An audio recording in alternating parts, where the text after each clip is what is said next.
4000 টাকার মৌলবি আপনাকে মিথ্যা কথা বলছি, চলেন আমি দেখাবো অর্জনপুরে 4000 টাকার মৌলবি। বলেন ওর সংসার চলবে? আজকে যে মৌলবিকে কম পাওয়া যাবে, কম বেতনে পাওয়া যাবে, ওকেই রাখ মসজিদে।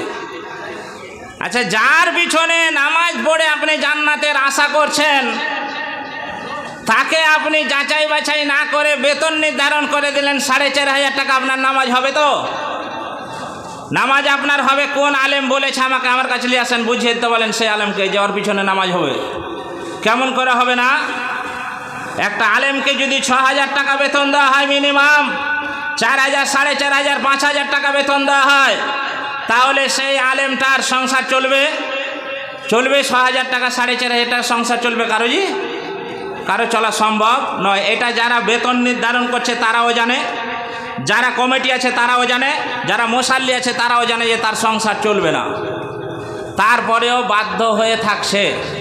আমি এর আগেও জালসাতে অনেক জালসাই বলেছি, আজকেও বলছি, আপনি মাওলানা হয়েছেন, ইমামতি করে খেতে হবে, কোরআনের কোনো জায়গায় লেখা নেই, হাদিসের কোনো জায়গায় আল্লাহ নবী বলেনি যে ইমামতি করে তোমাকে খেতে হবে। তুমি বেতন ঠিকঠাক যদি দেয় কাজ করো, না হলে তুমি টুকটুকি চালাও, চটপটি বিক্রি করে তুমি সংসার চালাও, ব্যবসা আছে ব্যবসা করে খাও।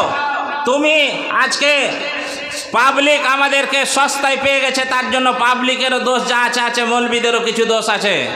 আমি একটা জায়গায় ফোন করা হলো যে 17,000 টাকা বেতন লাগবে, যদি দিতে পারেন তো বলেন, আপনার মসজিদে যাব।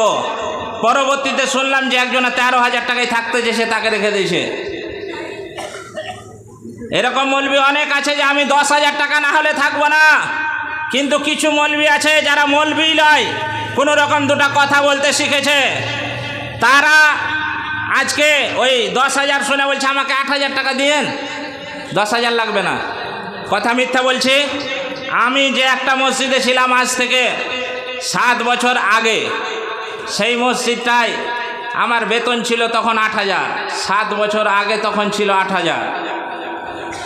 আমাদেরই গ্রামের কোনো এক মৌলবি ওখানে যে কমিটিকে বলেছে যে ওকে রাখার 8,000 দরকার নেই, আমাকে আপনারা 7,000 টাকা দিয়েন। আমার নিজের ঘটনা বলছি।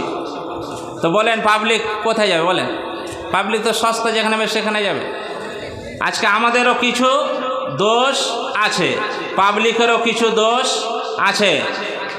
আপনি যদি শক্ত হন, রুজির মালিক আল্লাহ, এটা মনে করতে হবে। এটা আলেমদের মুখের কথা নয়, এটা কোরআনের কথা। রুজির মালিক হলো আল্লাহ, কিন্তু বেশিরভাগ আলেমেরা বক্তারা রুজির মালিক আল্লাহকে মনে করে না। আল্লাহকে যদি মনে করত, তাহলে আজকে 4,000 টাকায় মসজিদে লোকের ঝাঁটা খেত না। 42 রকমের কথা শুনতে হয় মসজিদের কাজ করতে গেলে, হাজারো রকমের মুসাল্লির কথা আমাদেরকে শুনতে হয়।